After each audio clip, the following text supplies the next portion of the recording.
You're listening to the Burnt Offerings podcast, a show about cigars, friends, faith, and general tomfoolery. Do not take these guys too seriously. Now grab a stick, settle in, and let's set fire to foot. This is Burnt Offerings. All right. Well, welcome back to the Burnt Offerings podcast. We're really excited to be here today. We started off a little bit yesterday, if you're kind of following along in the series. Started out at the farm. Today, we are at the JC Newman factory in Tampa, Florida, or Ybor City, more proper, I would think. And we're here with Drew Newman, the extraordinaire runner of all things we've learned of the JC Newman factory here in the company here in Tampa. So welcome. We're glad that you're here. Yeah, welcome. Thanks, Drew. Yeah. Welcome to Cigar City. Oh, yeah, we're excited. Thank you. I forgot. We also have Ryan and Patrick. Yeah, we're here too. They're fine. And so we're really excited. We're going to do talk a little bit. We do have a stick here. We just learned that, I don't know if you, Patrick, you want to hold it up to the camera? Sure, maybe? we can get a little view there. So we have your Robusto. The brick house Robusto. Brick house, right? But this doesn't look like the Robusto, the brick house that you're going to buy in your local shop. Somebody sort of took it apart for us. So we got a little bit of just filler, and then a little bit of filler and binder, and then the rest of the stick as you would smoke it if you bought it in your shop. So we're going to get a little bit of flavor profile changes as we go through. So we're really excited about that. So we're going to be smoking that today and just talking all things JC Newman. I also appreciate whoever had the skill to take a small round knife and cut it off, because I'm sure that's how it actually got done, right? We did a little bit of rolling earlier, and we found out that we have no skill. Correct. Whatsoever. I think I was the most skilled, not meaning that I am skilled, but of the three of us, I actually had the better of the three looking Unlike cigars. the very skilled rollers that were working in the room here. As you're maybe looking at the owl here, it's kind of showing you the rolling room. So we're at the top level. Top level of our 115-year-old El Reloj cigar factory. El Reloj means the clock. The clock, yes. So there's a clock. We'll talk a little bit about what the clock did, the neighborhood behind us. We'll talk a little bit about that today. And so we're at the top. So the rollers, I can see, in the hand rolling, actually do smoke cigars as they roll. Some of them do, right? What a perk. Quality control. Quality control. I asked one of the gentlemen what he was smoking, and I think he just was smoking whatever he rolled. But like he pointed out, like he just made a little bit of whatever he liked. A little Habano and Nicaraguan, I believe, is a... Well, my rolling skills would never get me to this level of the factory. That's I'm basement level. No, you fat fingered that whole thing all the way through. A lot of glue. A lot of glue. Now let's understand, there's not real glue in a cigar. No. It's some pectin or some potato starch that's the glue that holds it together. But Ryan, Drew, was we should give your staff some props here. They made us feel like we were really good rollers. Oh, yeah, we're very kind. I felt very appreciated, even though my cigars. When BB put the labels on, she gave compliments like we were really good. And we were not. She was lying. She was just being all of us very sincere. I'm sure it was sincere. But hopefully helped you give appreciation for how hard it is. Oh my gosh. To roll a cigar and the skill that's involved to make a beautiful cigar. Absolutely. I would argue that ours are rustic looking. Yes. When we're done, they're rustic. And the ones you obviously smoke from JC Newman are not rustic, and they're beautiful to look at. And we did not do that. They are your cigars. That's right. That's true. That's true. That's right. You rolled. That's right. And I got to name it. I got to put my own name on the label, and my middle name is Leon, so I called it the El Leon, Fantastic. for lions. It was a fun experience. It was very cool. Which is cool if you're down here in Tampa. You too can have that same experience. It's part of the factory tour that you can sign up for and do a rolling class, and it was really cool experience. Yeah, and honestly, even if you're not like a cigar person, it was a really cool, if you're down here in the city, it was actually just a really cool experience to go and see maybe a product, especially if you're not a cigar person, actually what goes into making this product and why some of us are so kind of passionate about it. And, it's not the deadly vice that it's been made out to be. It can be a really enjoyable experience with a lot of love and care that goes into making them. Well, we learned Stanford made it to 90. He did. So, and he's the bar every day, right? Every day. Every day. So Stanford being your grandfather, right? Exactly. Yeah. So,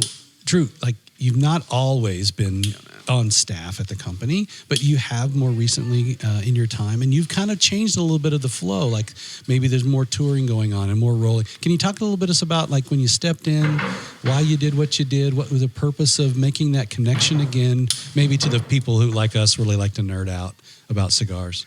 Of course. Well, we are a 4-generation family business, as you know. My great-grandfather started in 1895.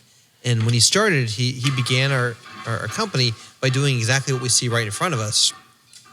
rolling cigars with his own two hands. And here we are, 4 generations, 130 years later, still doing exactly what he did a century ago. And our only goal as a company is to roll cigars by hand the same way 100 years from now, the same way that we do today, same way we did that 100 years ago. And my great-grandfather passed the business down to my grandfather, Stanford, who passed it down to my father and uncle, who in the process of passing it down to my cousins and me. And it's a real incredible privilege to be able to keep this going. And in answer to your question, I was born into our family business and have been running around this factory since I was a little kid, and now my little kids do it as well, and it's just a wonderful privilege. I'm sure playing hide and go seeker at the factory as a kid was a lot of fun. Oh, it's great. We told there was a trap door you could show us how to use. A trap door. There's so many just nooks and crannies in this building. It's very easy to get lost in a wonderful way. So great-grandpa, Julius, was hand-rolling himself. Oh, absolutely. Yeah. So that's how he started our company. With he came to America in search of the American dream in 1888, settled in Cleveland, where people from his part of Austria-Hungary landed when they arrived, and he knew he needed a job, and so he decided to become a cigar maker and started at the bottom as an apprentice, getting coffee, getting tobacco, sweeping the floors, and slowly learned the skill himself. And then he became a very skilled hand cigar maker. Okay. And then in 1895, he went into business for himself. Yeah, so he immigrated. Did he, I'm assuming he came in through New York? No, he actually came in through Baltimore because Ellis Island opened a few years after. Okay, so he comes in through Baltimore and immediately goes to Cleveland because, we're from Northeast Ohio and I know there's a Cleveland connection. Immediately. He didn't stick around in Maryland for a hot minute. No, he and his family, he was 13 at the time, and his father and some older brothers were already here, and he came with his mother and a couple of sisters, and they went immediately to Cleveland. So his father came over first, milled around, however he ended up. He was already in Cleveland. That's why. Yeah. And that's why Julius came into Cleveland. Okay. Yeah. So I'm curious, Drew, how has the skill of hand-rolling cigars been passed down through your grandfather, Stanford, your father, Eric, and now yourself? Are you asking me if he's good at it? I want to know if Drew can outroll me is what I really want to. I'm going to go with a hard yes with that. Well, what I would say is with cigar making, there's no degree program. There's no online time course. At the table.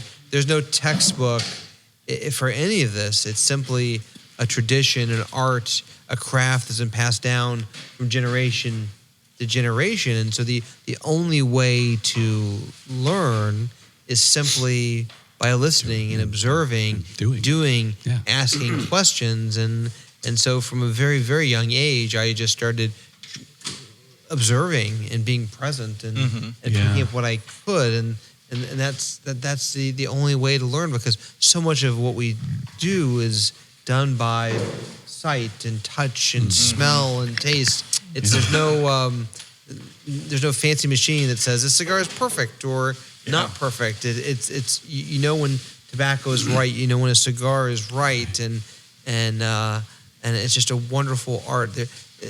Cigar making is very much an old school, old world craft, and there just aren't that many of things like this left anymore. Right. Yeah, we talked a little bit about that yesterday. Just is the my children, your children, like there seems to be a little bit of a leaning back into things made by hand. There's a care of craft like a care of craft. Very good word. A respect for it. My 22-year-old likes to sew her own clothes. Like, wow. Like she, she'll wear. Obviously, she wears clothes from the store, but like she just finds value in that. Yeah. And I was a kid at 22. I'm not making my own anything, right? I'm happy someone else did, right? And so there just seems to be maybe a generational shift back to that. So you come in. How long have you been working? Oh, yeah, come on in. Visitors are here. Yeah, come on in. I want to tell them, welcome. We're recording a podcast, but please feel free to come and talk to our Oh, you're rollers. fine, guys. yeah, You're not guys, bugging please, us. yeah. Yeah. Come on in. Come on in, talk to the rollers. We're making this stuff up as we go, so please come. Yeah. Sorry to interrupt, but I saw them No. standing Oh, on the you're floor. fine. So No, I wanna please do. invite them That's in. part of the Because experience up we here. love having visitors here Yeah. and showing this tradition of cigar making. Yeah. Let me pick at that just a little bit. So how long have you been back in the company? I know you went and worked, and you're an attorney by trade. And I am. So I joined our family business part-time as a teenager and did a lot of different things part-time for the company over the years. And then I joined full-time in 2017. So it's been, Okay. So in And- 2017, as you come in and you're kind of the operations guy, kind of running the place, and are you introducing back into the full experience of tours and rolling and tasting, and is that something you've done? Yes, and so our company really grew up in the mid 20th century, and at that time, the big companies in all industries were brand forward. And what I mean by that is you think of a big company like Procter and Gamble or General Motors or General Electric, companies that were big entities, but what was out front was their brands. Yeah, the brand's and so carried. the cigar industry was very much like that too, where in the late 20th century, all the big cigar companies were businesses that promoted brands. Yeah. And that's how our company was structured. Every company was structured. Then in the late 90s, with the first modern cigar boom, that switched, and there was a real interest by consumers to be able to connect with cigar makers and hear the stories of the cigar makers and feel that real connection. And so the market shifted. We hadn't. And so when I came back on full time in 2017, one of my goals was to tell the JC Newman story. And put some story back as in a there. four-generation family business operating what is now the last traditional cigar factory, still rolling cigars in the country, and highlight what makes us unique is that we're an American cigar maker keeping the American cigar tradition alive here in the cigar city of Tampa, Florida. And so that's been a real fundamental shift. And so 5-6 years ago, we had 0 visitors to the factory. Like these gentlemen that came up and are touring the rolling room right now, 5-6 years ago would not have been able to get through the front door. That's right. You're right. Because it was just a factory. And what I realized was there were so many wineries, distilleries, breweries all around the world that become destinations for tours, events. I mean, you think of Woodford, tasting. right? That's a great example. Of course. And so I thought, why can't we do that for the cigar industry? So but you're kind of, we are. I mean, you're leading the block now too, right? I look around here and it's clear, I've got to figure the city is reasonably pleased that you're making this kind of investment to bring. They're thrilled. Yeah. No, we're so lucky, in most parts of the country, cigars are not viewed particularly warmly by the government. But here in Tampa, because the cigar industry built our city, and it's an important part of the culture and the history and the tradition of our community, it's the government at all levels is extremely supportive and appreciative, and people love cigars here, whether they smoke them or not. Right. There's a real respect for the place that cigars are in our city's history, and so we're extremely lucky to get so much support from really everybody. Yeah. This is what's great about this building is that we get to welcome like 20,000 visitors every year to come and see this tradition of cigar making. I mean, you can go to Cuba, the Dominican Republic, Honduras, Nicaragua, and see factories down there, but it's a lot harder, more expensive, more difficult to get there. But here we're 15 minutes from the Tampa airport. Super accessible. Let's talk about the connection too, because one of the interesting things that we, as you peel back the onion layers a little bit, right? You guys do a decent amount of distribution, and you touch a lot of our favorite brands, just beyond our favorite brands that you guys make and blend. Okay. And as we were going through that tour, we're talking about you guys have a really rich connection with Fuente. You obviously have, production cigars, that are getting machine rolled as well. And honestly, after watching that process, I don't know that machine rolled cigars get as much love as they actually probably deserve. That's more quality. I think we really talk down a machine rolled cigar in the, there's different types. So here in El Reloj, we roll cigars the two traditional ways. One entirely by hand, right in front of us, which is how my great-grandfather started in 1895. And then during the Great Depression, the cigar factories in Tampa and really across the country started adopting what are now antique, but they were state-of-the-art at the time, hand-operated cigar machines simply to reduce the labor costs. Sure. They keep cigars affordable when no one had any money during the Depression. And so here on the third floor, we roll cigars by hand. Right. On the second floor below us, we use these 90-year-old antique hand-operated machines. Yeah, they were really cool. To assist in the process. But on the market, most of those machines roll a cigar called factory throwout, a value price of a bundle cigar. But when the factory throwouts are on the same shelves as every other bundle cigar in the country, no one knows the difference. Yeah. Right. Right. They taste the same, they draw the same, they burn the same as any other bundle cigar, and it's just the traditional way that the factories work here in Tampa after the Great Depression. And it was really fascinating to see those 90-plus-year-old machines. Yeah, still beating, man. Still cranking away. Antiques. Yeah, you got to keep a good machinist on staff to make sure those things get fixed. A whole fleet of them. Well, it used to be when I was a little kid, and a machine broke, or you needed tobacco, or something was happening, you needed help.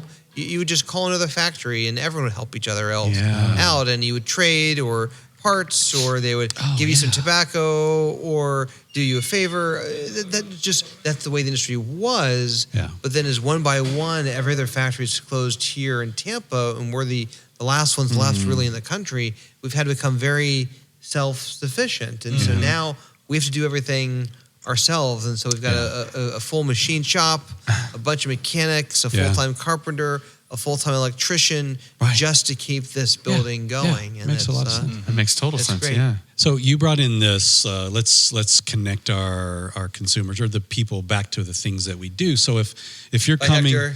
If you're coming into town and you have some time, what can they do? So if you can take a tour, what can they do now if they come in and engage with you guys here? So walking inside this factory, El Reloj, is like stepping back in time, and we have the privilege of sharing this wonderful world of cigars with visitors all around the world. Here at El Reloj, we offer guided factory tours every weekday, and an occasional Saturday this year, and every Saturday starting next year. And in addition, we have cigar rolling classes where we teach cigar enthusiasts like you We tried. how to roll cigars with your own tried. hands. We have tobacco tasting classes where we guide cigar enthusiasts through a range of different types of tobacco, so you can really taste the flavors in each varietal and understand how they're different and go through the blending process.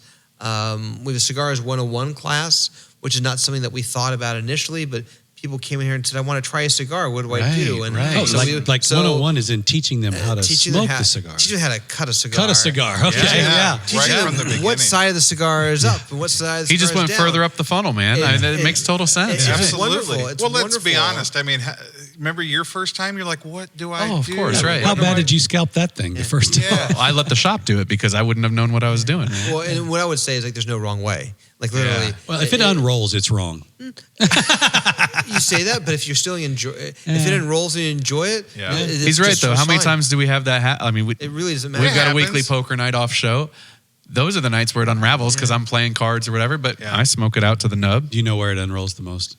In the wind on a golf course. Yes. Yeah. Yeah, you play a lot of golf, right? You catch the wind catches a little bit of thing, and next thing you know, the whole thing's just down to binder. But if you enjoy it, it's Yes. Oh, I don't throw it cares? away. Who cares? I don't Who throw it away. cares? That's right. And that's what matters. And we also have a range of events here too. We had about 95 events last year here, wow. from Okay. weddings to Oh. baby showers to corporate events to political events, Yeah. all sorts of different stuff. And we love it because the more we can invite people into this factory, bring people in this building, the more we can share the art, the tradition, the culture Yeah. of cigar making in Tampa Yeah. and in the United States. Yeah. And so it's it's a real privilege, and we love it. And when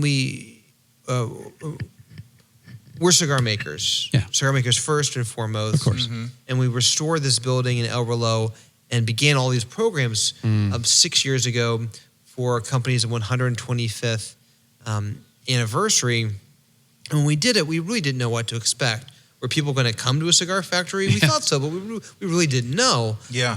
And we've been blown away by the response, and it's caused us to do more. It's what led us to build the beautiful park across the street. Where on a day like this, when it's 1 degree up in Ohio, it's 80 degrees here today. Let's just point that out. The high is 79. Oh, my bad. Hey, we'll give you our 1 degree, and we'll just call it 80. Yep, I'm good with that. It's beautiful here today. It is beautiful, and it's a great place to enjoy a cigar. And then now we're restoring the 115-year-old Sanchez y Haya building across the street, bringing it back to life the way it was 115 years ago. That's and awesome. It reopens at the end of this year. It'll have a restaurant, a cigar lounge, and a 11-room inn upstairs. And again, all of this is intended just to help share the story and the tradition, the art of cigar making in the United States. I think that's genius. It's genius. Oh, what was the building first? What was in it 115 years ago? So this factory, El Reloj, opened on March 31st, 1910. That building opened a few months later, and the buildings were built independently of each other, but they are built with each other in mind. Okay. This is where the cigars were rolled. And across the street is where the workers, the neighbors, the visitors went to eat, to drink, to stay. Okay. So 115, it was where they gathered. It's where they gathered, exactly. Yeah. That's awesome and to so- reuse it for that purpose. And so 115 years ago, the first floor had a restaurant and a bar, and the second floor was a hotel. And all we're So you're doing just is restoring it back to what bringing it it back was. to the way it was. And this is my favorite. You're naming it after your grandparents. I am, So yes. so the two buildings? So the restaurant is going to be called Elaine's for my grandmother, and the cigar lounge is Stanford Cigar Club for my grandfather, and then upstairs is the inn at El Reloj. And give us some of the concepts. I love this inn above. I mean, I think you're starting to see that, like you mentioned, in some of the whiskey and beer. Like, I think a Brewdog Brewing has a similar couple inns, and you can have a shower beer. That's their gimmick, right? When you're staying there. Wait, are you smoking a beer in the I'll take a shower cigar. Sure, why not? That sounds a little damp. Sure, well, let's get wild. That sounds damp. I love You enjoy it. That's right. That's right, Drew. Right, there's no wrong way. Drew's already told Drew us. told us there's As no long as wrong you way. enjoy it. Boy, am I getting that put on a sign for every show. You guys told me. Drew said it was fine. The downstairs concept, we got talking to, we had a really great guide today. Holden was awesome. Holden was great. great. And we bribed him to show us all the secret crevices that I'm sure he shows. That's the trap door. Yeah, that he shows everybody else on the tour as well. No, he was awesome and very knowledgeable, and we were talking with him about that. Share with us the concept specifically about the club, right? It's a bit of a kind of a Carnegie Club and an elevated cigar experience. Like, what's the concept that you're hoping to do in there? So one thing that shocked us when we opened this building to the public is that we thought the people who would come to a cigar factory to visit would be people like you, like us, Yeah. who just enjoy cigars and want to learn more. And we get those visitors. We get cigar enthusiasts, but that's about half of our visitors. The other half of our visitors have never touched a cigar in their life. And so I wondered, and it took me a while to understand this. Why would you come to a cigar factory That was if you my don't question. smoke cigars? Right, that was my question. But people do, and thousands of people do, and they come here to learn about the history, Okay. to see the art, because they like old buildings, old architecture. They're interested in the culture of it, and they're just curious. And so we get to introduce a lot of people to this wonderful world of cigars. And some people come here and might try a cigar. Some people come here for a visit and will never pick up a cigar in their life.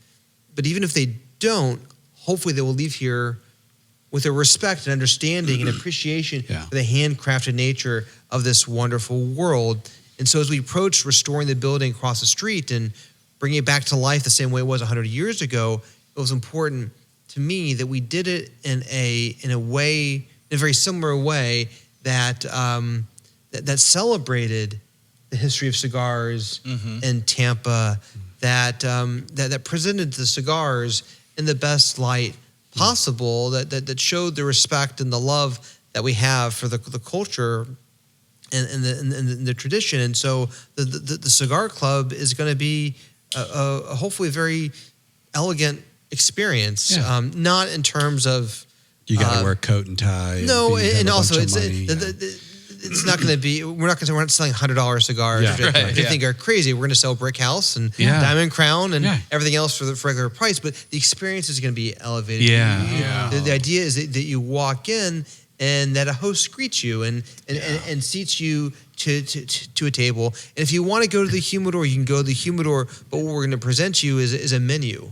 So a cigar menu, very much like a spirits menu that describes each brand and varietal and gives you options. And a server will come to where you're seated and we'll walk you through it. And then when you choose a cigar that you want, we can go get it for you. And we can bring it back to you on a tray and present it to you. And if you want the server to cut it and light it for you, they'll do it. If you want to cut it and light it yourself, that's fine too. But the idea is to show a real respect for this wonderful world that we're in. And something that you guys have seen here, we talked a little about this before the show, is how much care goes into a single cigar. The rollers who are here in front of us, BB who bands them, put so much pride into it. The workers at the farm yesterday put so much pride and love and care. And so like we see that and we want to show such a respect to the product that everyone really puts their blood, sweat, and tears in. So we want to present the cigars in an elegant way as well to show our respect to the rollers, to the blenders, to the packers, to the farmers, to everyone in the process. Because as cigar makers, we're all really proud of the end product. And so this is a very long-winded answer to say it's going to be an elegant experience just to show the respect for this product. Does the industry, this is the stupid question, so wine has a sommelier. They're trained. Yes. Does tobacco or the cigar industry have something in that ballpark? Or are you looking, like we always joke around that Ryan's our cigar Sherpa because he knows more than the rest of us. and so, he's willing to carry the water while we're trying to figure it out. He's also the one that suckered us into this little habit of ours. Absolutely. We appreciate it. So as they're walking in and they're going to be introduced to a person who can ask them the right questions and help them understand what it is that they're trying to find, or if they've never even smoked a cigar before, you should stay off page 7 because maybe that'll hurt you. But come over here on page 3 because that's the right spot for you. Yeah, it's exactly the type of experience we want to provide. We want to make sure people feel welcome and accessible, whether they've smoked 1,000 cigars or it's the very first one. We want to make sure they have a good experience. Yeah. There are a couple of certification programs in the cigar industry that different groups offer, but it's not like the wine industry where there's a very clear path of a sommelier and the different levels. It's much less formal than that with cigars, but I think there's a lot we can learn from that type of experience to make sure that the consumers are treated well. Because whether you pick up one of our cigars or someone else's cigars, all of us really want to make sure that you really enjoy the cigar. The worst thing that can happen is for someone to pick up a cigar that doesn't matter who makes it, just any cigar, light it up and hate it. That's we've all failed if that happens. Right. And so with Stanford Cigar Club across the street, we really want to make sure it's a welcoming environment that people enjoy and that presents Tampa, the cigar industry here, our family, in the best light possible. Yeah. I hope this isn't meant to be a loaded question, but what you have done, kind of re-engaging and reintroducing what I would say is a more fuller cultural experience around cigars here in Tampa. Are you, because of your guys' work in that, are you seeing other cigar manufacturers and companies starting to do the same thing? Or, cause I feel like, really what I'm getting is I feel like you guys are front edge leading this kind of cigar renaissance in a sense.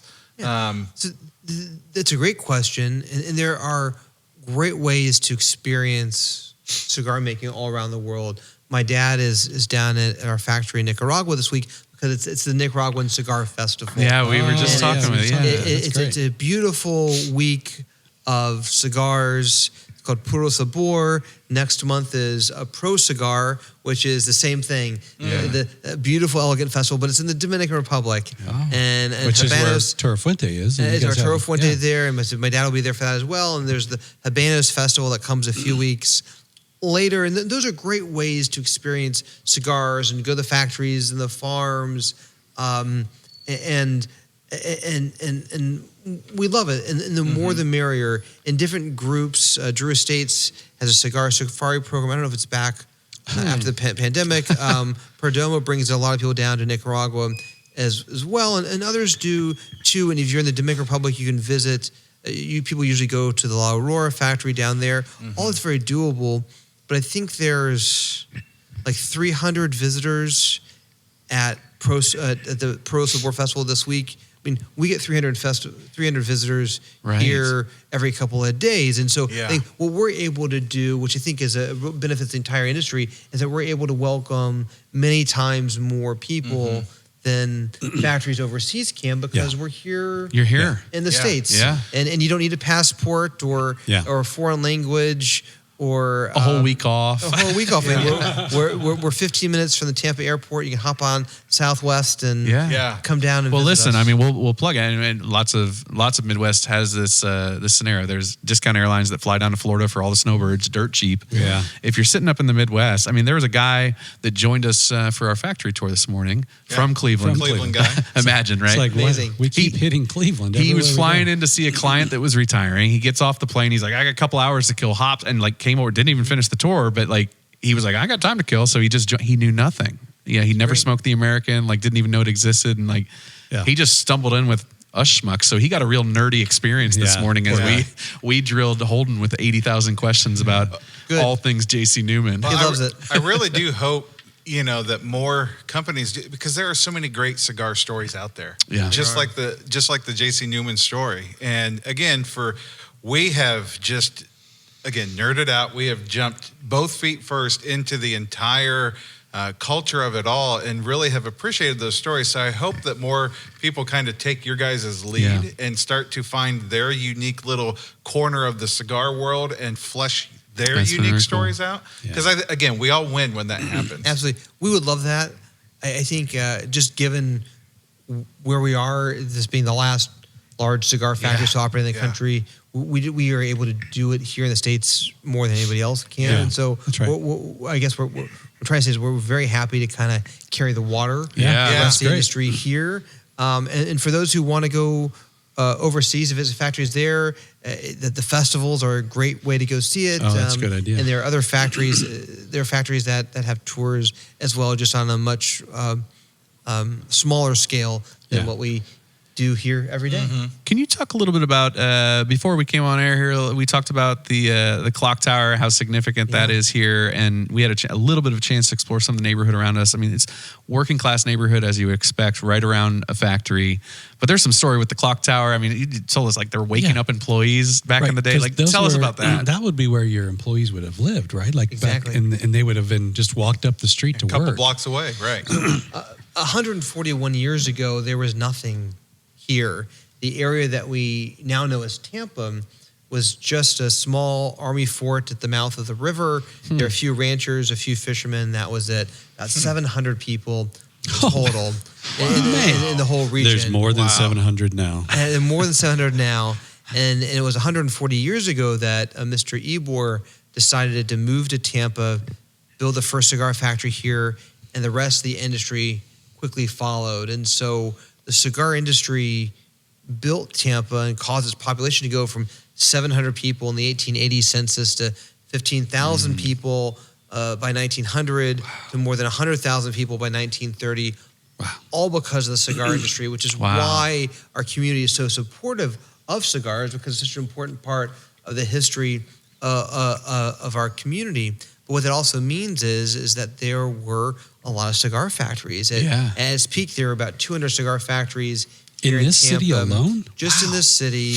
And they rolled more than 500 million cigars a year by hand. which is more than the number of cigars that were enjoyed in the entire United States last year. It's very Right. staggering sum. But Wow. what it also meant is that the cigar industry built the physical buildings of Tampa too. And so this factory was built with all the housing for those cigar workers around them, Yes. and places for them to gather and eat, to drink, to dine, like the Sanchez Hyatt building that we're restoring across the street. And so when you think of factories, in most parts of the country, factories were isolated in industrial areas, industrial parks kind of grouped together. Here, Tampa was different in the sense that the factories were part of the neighborhood, the community, and the residences, the retail, the commercial was all intermixed in with the factories. And so this building, El Reloj, is nicknamed El Reloj, the clock or watch in Spanish, because of the 5-story clock tower. And in the era before smartphones and Apple Watches and all those devices, there's a 1,500-pound bell that rings. It's hefty. It went off just a little while ago. Yeah, about 20 minutes ago. Exactly. That's what tells everyone when to wake up and when to go to school, when to go to work, when to have lunch, when to come home, when to go to bed. It really shapes the arc of life in our community. And Clock's still ticking up there, right? It's still ticking. It's the original clock from 1910, and that's awesome. But it really just speaks to the history of our community and how important cigars are to Tampa as well. That's great. And hey, let's give a shout out to Tampa. You can be a pirate starting this weekend. That's right. I don't know what it's called. It's Gasparilla. So Tampa there has you go. 200-year-old traditions, cigars in Gasparilla. The cigar industry came here in 1885, 1886. Gasparilla was founded in 1905 as just really a knockoff of Mardi Gras. But now it's become its own thing. Okay. Where it's a whole season, but it culminates a week from Saturday when pirates invade the city of Tampa on a pirate ship. Do boats come into the bay? Oh, yeah. Oh, okay. They're coming. They act it out. Remember? Don't they kidnap a mayor? The flotilla, the mayor plays her part and surrenders the key to the city. my gosh. And then the awesome. pirates celebrate by throwing a giant parade and festival. And there's hundreds of thousands of people that participate. And you see how nice the weather is. Like, so it'll be a beautiful day like this. Yeah, great time to do it. And also, people smoke cigars all day long. It's, fantastic. Wonderful. When in Cigar City. 200-year-old traditions that kind of come together this time of year. That's great. Well, Drew, I know you have a business to keep running, and we certainly appreciate your time. And appreciate your hospitality, allowing us to come in. Thank you for visiting. here It's today. it's an honor to have you guys here, and I'm so been glad we awesome. could share this wonderful tradition of cigars with you, because just being able to see it, to roll cigars with your own hands, to visit the farms and seeing tobacco in the barns being cured, and it just highlights how special Yeah, it really Well, is. this industry It really is. To be completely self-deprecating, because it's appropriate. You are honestly and truly hospitable to really. 3 schmucks that have no business doing this with you, and you have given us not That's right. one but We love 2 it. different times. You've Yes. stopped your Anytime. business, and it's been fantastic. And so we really do appreciate Yeah, it. we really have. Your willingness. If you want to be a schmuck from the Midwest, come down. Get down here. There'll be a tour for you. And some Apparently, there's a cigars. direct tunnel from Cleveland to JC Newman. down Because there. we've talked to like Everything so. multiple people from Cleveland already. So we really do appreciate your time. Is it okay if we finish our stick? Please stay before? here as long as you like. Okay. Well, I mean, we don't want to close the place down. No, I guess. we'll finish these up. And We then have we'll, security here 24/7. Okay, good. Matter. We'll You know can who's see us kicking us out. out. That's right. Drew, I do have one more quick question before we let you go. As we start this new year of 2026, what are you most excited for JC Newman in 2026? Oh, good question. Mm-hmm. What I'm most excited for is that this is our, we're in the middle of our 130th anniversary year, and we are rolling cigars the same way we did 100 years ago, but the cigars we're making are better than they ever have been. Mm-hmm. And so from a technical perspective, I'm very excited that we're rolling really the best cigars we ever have, which is not really about today. It's really about the future, because it means we're on track to continue doing that for a long time to come. And so our cigars are better than ever. Our organization is stronger than ever. we're growing. We're welcoming people like you here. Yeah, I mean, it We're seems able to like the share it. culture with the It's employees is everything. fantastic. Everything's great. Every single employee in this factory, and let me tell you, we were peeking over every shoulder because We were. it was awesome, and every one of them was smiling, happy to interact with us. I mean, you've built We're a family business. Yeah, it's an incredible culture in here. Thank you. And it makes sense then when you see it expanding out to be kind of a centerpiece in the neighborhood. That makes total sense. It's very hospitable. Yeah. And fun fact, we found out that the 250th anniversary of the university Of America. Of America. And you guys, your American is kind of like being stamped as the American cigar for Right. 250 We're very, years. very proud to be a partner of the America 250 program. A decade ago, Congress saw the anniversary coming up. Yeah. And Congress formed the United States Semi-Quincentennial Commission. That's a mouthful. Well It done. is. I Well can't done. spell it. Right, I just really struggle to spell it. But it's 250th anniversary commission, and that they have authorized us to roll official licensed cigars of the 250th anniversary of the United States. And so we saw BB really packing right. over there. Yeah. They're putting the America 250 logo, the official U.S. government logo, on all the cigars we're rolling here by hand in Tampa this year. So it's Well done. It's pretty remarkable to think that the U.S. government Yeah. is letting us It's great. put their logo Right. on cigars of all things. such a And controlled product, right? It is. Yeah. It is. But That's it, awesome. But it also speaks to the history of our country, because it was Yeah. tobacco that made the American colonies successful, Viable, yeah. 300 years ago. And at the time of the American Revolution, tobacco was the cash crop of the Americas and was grown in all 13 colonies. Cigars were rolled in all 13 colonies in 1776. And founders like George Washington and Thomas Jefferson had farms that grew tobacco. And so it seems only fitting that we celebrate this major milestone for our country Absolutely. with a fine Yes. American-made cigar. That's great. Yeah. I mean, I feel like what I'm hearing is if you love America, you need to buy a JC better be Newman America. smoking the American. That's right. There's no other answer, folks. Even if you don't smoke. That's right. Smoke in America. Well, if you're, It's your patriotic It's your patriotic duty. That's right. Absolutely. Exactly. Well, we really appreciate you. Yeah. Thank you guys for And visiting. thanks. Enjoy You're the very welcome. cigars. Thank you very much. And, Thanks, and Drew. hope you'll come back and visit with us. Oh, yeah. Again, especially when we open next door. We appreciate Yeah, you. it's So awesome. God Thank you bless so you and much. your family. All right. Thank you. Thank you, Enjoy. What a great host. Oh my gosh. Oh, Yeah, that really is the word, right? They've been just so hospitable, and man, I just think about like that kind of forethought and leadership. I mean, you can see it's transforming the Yes. community here. Yes. It is transforming the business, Yes. and just like you said, allowing people to get access to what you had to pay a passport, a flight ticket, Right. $2,500 to go to something like that. Now, they've really brought it here, and it's been eye opening for us. I mean, it's been so dang cool. yeah. Yeah. Yeah. Like, it's and, just and listen, that hospitality isn't fake. no. That is genuine. So don't. I mean, if you think he's running a shtick just to get Well, you listen, to if come you buy think his it's stuff, fake, straight up, guys, I'm in a room right now. The employees left. The owner left us in his Right. rolling room. Right. Yeah. And there are cigars bundles of them that I would love to come home. Yeah, a lot of half whales just Right. sitting around there. That That's kind of right. trust and that kind of Yeah. hospitality It's- is incredible. It's genuine, and we can't highly recommend it any higher than we can here. And so we're really excited that we got to do this again. So Yeah. we really appreciate you listening. Maybe we picked up a couple of listeners as we were here today. That was fun. That was a lot of fun. It was fantastic. We do And- need to go grab the laundry sacks and get some of these half wheels stuffed into the bottom. Yeah, like we said yesterday, we are not stealing anything. As we Drew. will not. We will not steal anything. Oh. Oh, wait, I meant this one. No, I meant that's it. this one. Nope, I Nope. meant this one. There There it it is. We're not stealing anything. No, there it is. And we're back. Okay. So, thanks again for joining us Yeah. for this episode of Burnt Offerings Podcast. We Live on location. Live on location, although you'll probably not watch it live because, And guys, tell us where you want us to go, right? If you've enjoyed this content, if you've got questions that came out of this, we'd love to try and find those answers with you. We're just as curious. I think you guys have experienced. We don't know what we're doing, but we're learning right alongside, and it's been awesome. Having fun doing it. So, yeah, thanks for joining us, following along, listening.